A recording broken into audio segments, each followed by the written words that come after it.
My trip started in Tenerife and was inspired by a book I'm writing. It's a historical fantasy that follows a governess who gets marooned on the island and is unaware that there's a vampire coven living there. I rented a car and drove from the southern tip of the island to the more mountainous area in the north. I wanted to come and do some research and also do a solo trip at the same time, since that was something that I had on my 2025 bucket list.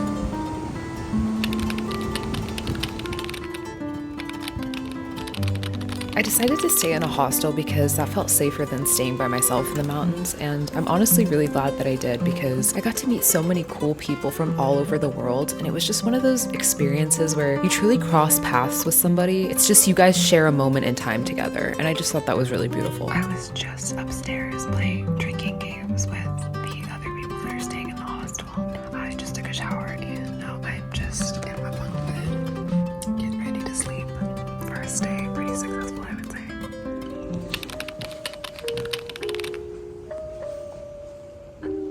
Good morning. I was originally going to take some hikes today and spend a lot of time outdoors, but because the weather's so bad, the tour guide advised that we do it tomorrow instead. So today I'm going to drive into La Orotava and we could do some museums and stuff.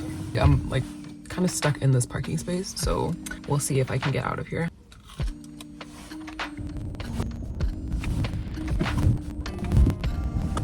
I love having to do a 15-point turn to get out of the parking lot. Oh my god. Oh.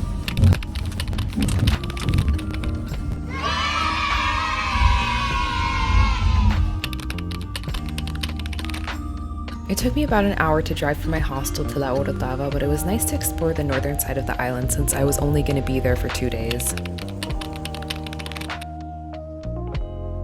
My first stop was La Casa de los Balcones, a historical house from the 17th century. It's most notable for its architecture and intricate balconies, and it also features reconstructed rooms showing what it might have looked like back in the day.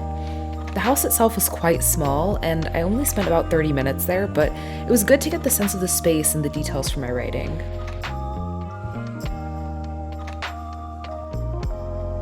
I explored the town a bit more, which helped give me a sense of what these streets might have looked like a few centuries ago. I also ended up stumbling across this cute kitty sunbathing on a car. There were actually quite a few stray cats, and I'm sad I couldn't take them all with me.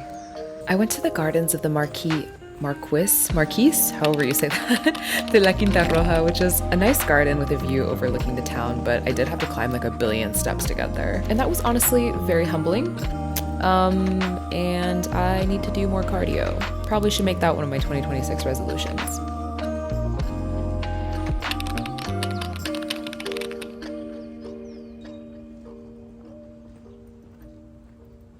I decided to go to Playa de Castro because I heard it was a beautiful black sand beach with a waterfall and even a cave.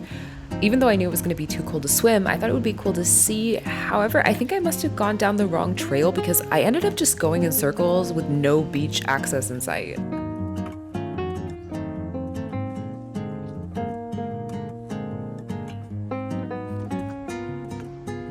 I'm out here doing this hike in my dogs, which is hilarious because I literally brought hiking boots. I just didn't think I was going to spend that much time outside today, so I didn't wear them.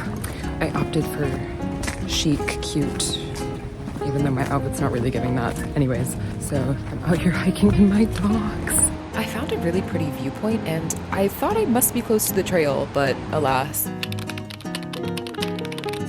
Honestly, I don't know where I am. I'm trying to get down to the beach, but every path I've taken doesn't take me to the beach. So I don't know. I think I'm gonna go back to the car and just see from there.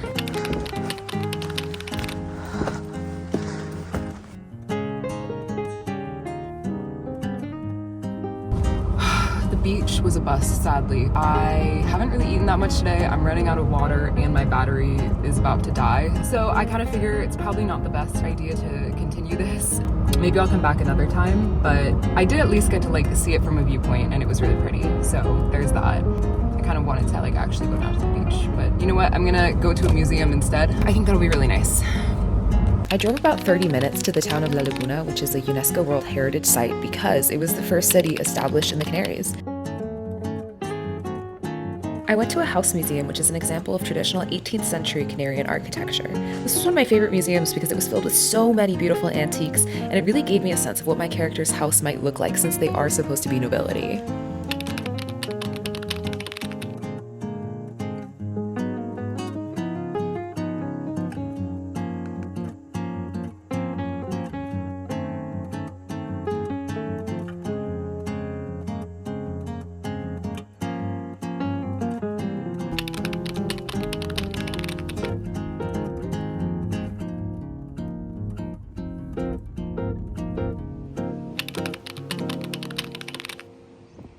Oh my god, good morning. I literally just fell down the stairs as I was leaving my hostel, and I'm a little worried that I broke my toe.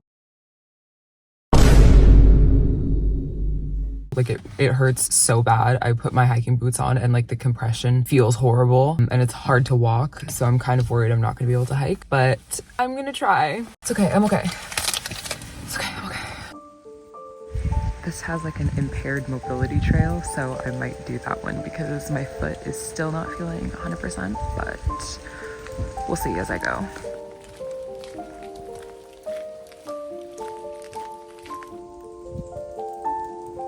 I started off with this trail called the Path of the Senses, which was basically just a very short loop in the forest. Even with my out of commission toe, I have to say that this is easier than those stairs that I did yesterday, which is kind of hilarious. Since I was feeling okay after that, I decided to stop and ask the park ranger for a recommendation. I told him that I fell down the stairs and he was really sad, but he told me to try the Enigmas Trail, so that's what you'll see here. It was a bit cold and rainy, but I didn't feel it that much in the trees. I'm really glad I didn't let my toe stop me from hiking because walking through the forest was so atmospheric and honestly a bit spooky at times. Like I could totally imagine the trees just coming to life and snatching me up.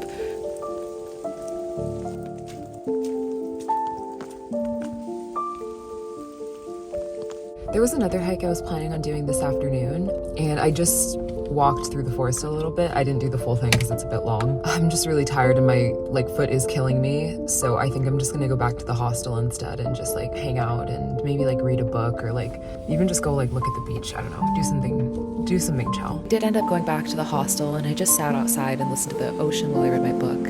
I really enjoyed my time in Tenerife and I am so excited to go back sometime in the future.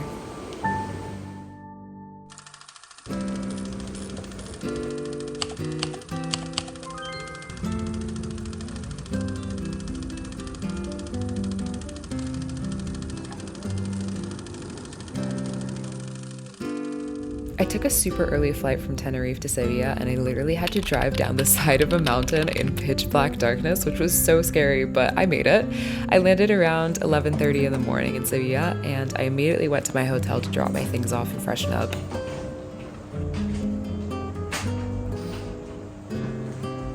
I didn't realize this when I booked it, but my room came with a beautiful floor-to-ceiling balcony window and it had a view overlooking the courtyard. The whole room itself was just absolutely gorgeous. Staying in the hostel was nice, but I literally was not able to unpack anything, so since I'm staying here for a few nights, it'll be nice to kind of just be in my own space again.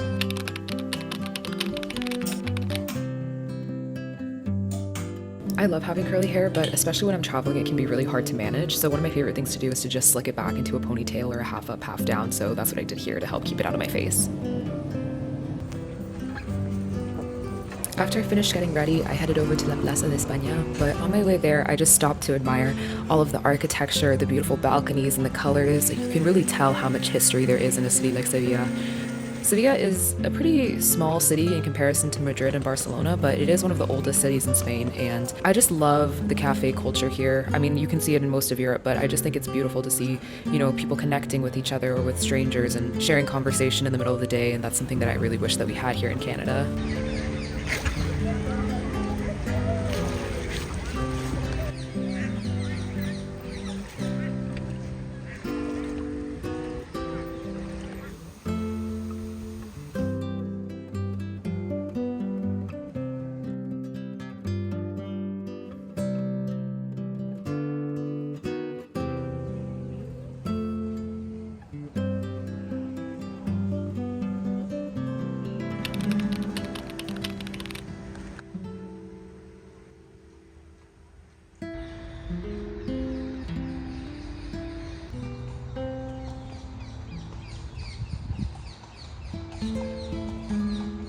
I decided I wanted to check out some thrift stores, A, because I love thrifting, but also because everyone here had such good style. I did manage to find a lot of cute clothes, but not for a cute price. I also wanted to be mindful as I was shopping and only get something that I would actually rewear because I don't know about you, but sometimes when I go to the thrift store, I end up acquiring a new personality and I buy things that I don't need. I did almost take the 70s-esque dark top, but I wasn't 100% sold on it. Next, of course, I couldn't help but go to a bookstore. I was tempted to buy the Spanish translation of Six of Crows, but I wanted to buy a book that I'd never read before. Also, look at this beautiful cover of Cruel Prince. Why have I never seen this before? I ended up buying Love in the Time of Cholera because it's been on my TBR forever and the cover was just absolutely stunning. After a very long day of walking, I was completely starved and I stumbled across this little tapas place and immediately ordered a large glass of sangria. The food was really good and honestly I probably overate. I will say the potatoes weren't the best I've ever had, but the sangria was absolutely delicious, 10 out of 10.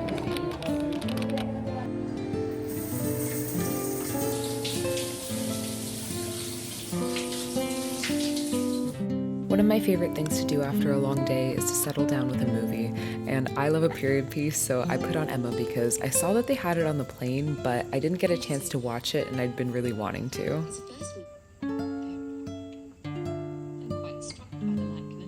And with that, it was time to tuck in for bed.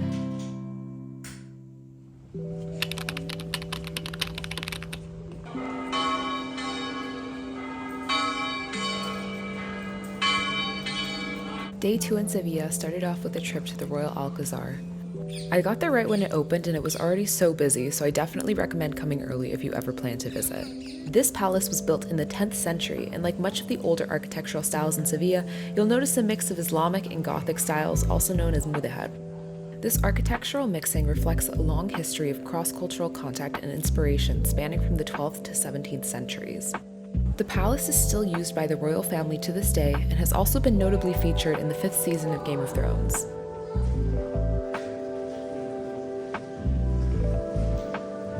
As you can see, the Royal Alcazar features dozens of indoor and outdoor rooms, each containing intricate details and colorful patterns.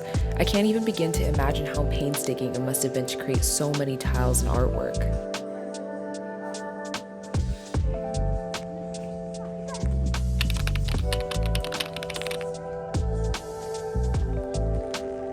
I headed outside to take in the vast gardens, but unfortunately I didn't stay very long since it was a bit chillier this day and I wasn't super well dressed.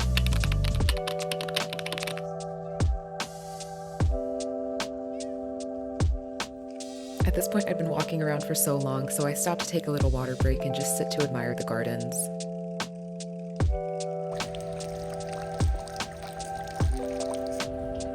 I was about to head out when I spotted this peacock, and I just thought it was so beautiful and unexpected.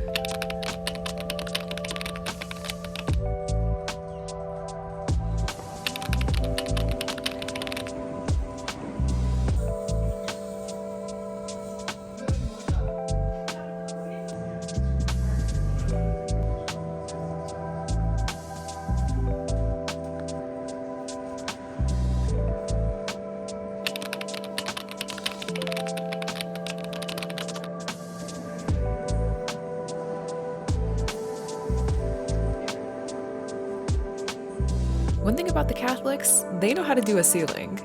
I was just in absolute awe every single time I would walk into a new room and I would look up, and I aspire to have beautiful ceilings in my home like this one day.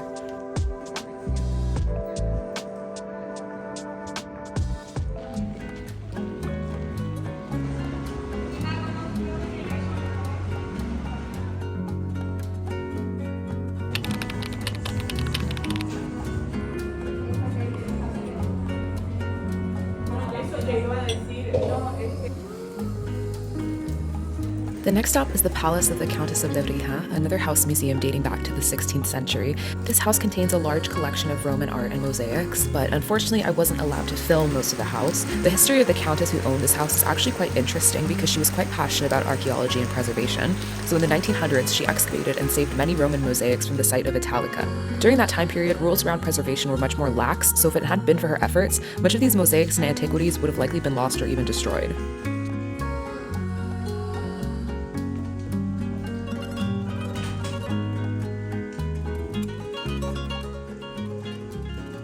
It is literally raining so hard and I had to walk home in the rain and my phone was at like 3% and so I was afraid I was gonna get lost. But on my way home, I passed by this secret little convent. I heard about this and I was told that I should go visit it, and it's really cute because it's literally like a hole in the wall and there's like this spinning tray. You talk into the wall, there's a menu on the wall and you can order from it, and it's basically these baked goods made by these nuns from the convent. You don't actually see anybody, you just talk into the wall, but you can order some baked goods, which is cool. So I got the tortas de chocolate because so we're gonna try them.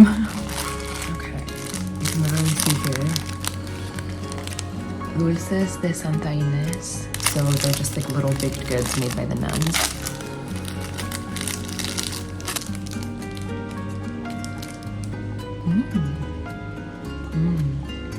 It's good. It has like kind of like a nutty flavor.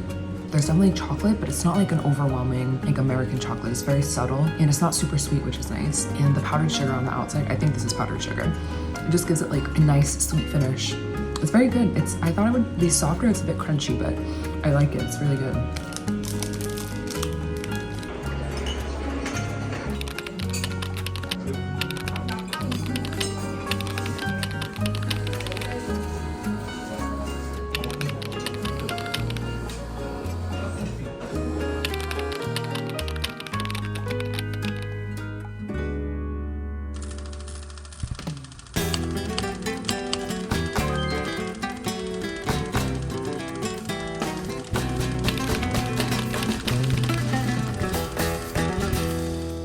I took an early train from Seville to Madrid, which took about 2.5 hours. Once I arrived, I immediately went to grab breakfast. I stumbled upon this place that did specialty lattes because, oh my god, tell me why I could not find anywhere that would make me a vanilla latte.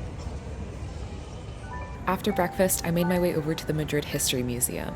When I was trying to figure out what museums to go to, many itineraries suggested skipping this one, so I went in with low expectations, but I was pleasantly surprised by how much I enjoyed it.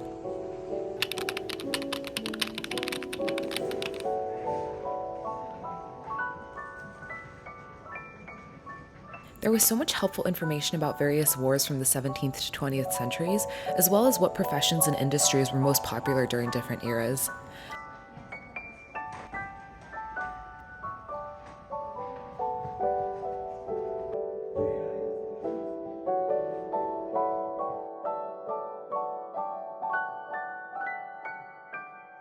I also thought this piece called The Life of a Good and Bad Woman, made in 1869, was hilarious because if the presumable man that made this could see the way that I live my life, he would have a heart attack.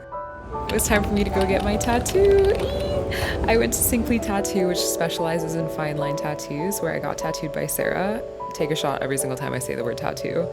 My inspiration was abstract flowy florals that wrapped around my forearm. Unfortunately though, I didn't take any videos when I was actually getting the tattoo because I had to lay in some pretty awkward positions.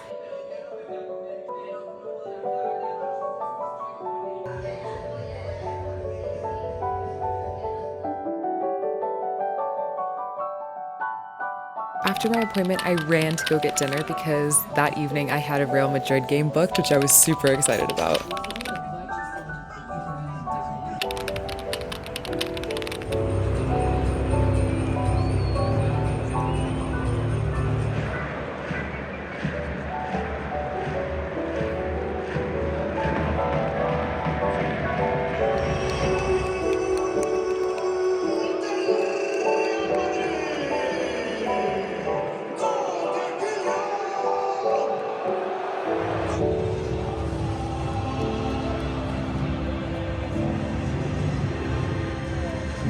It was my first time seeing a Real Madrid game in person, and being in the Bernabeu Stadium was so cool, and it's something I wish I can do with my dad someday.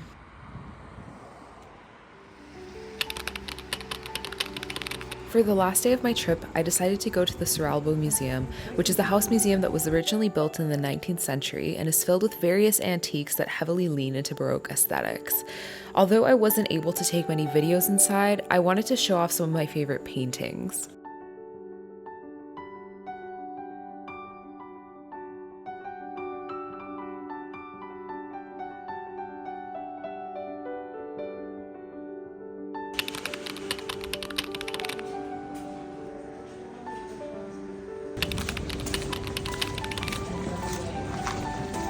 My last stop of the day was the Museum of Romanticism, which holds a variety of 19th century paintings, furniture, ceramics, and other art forms.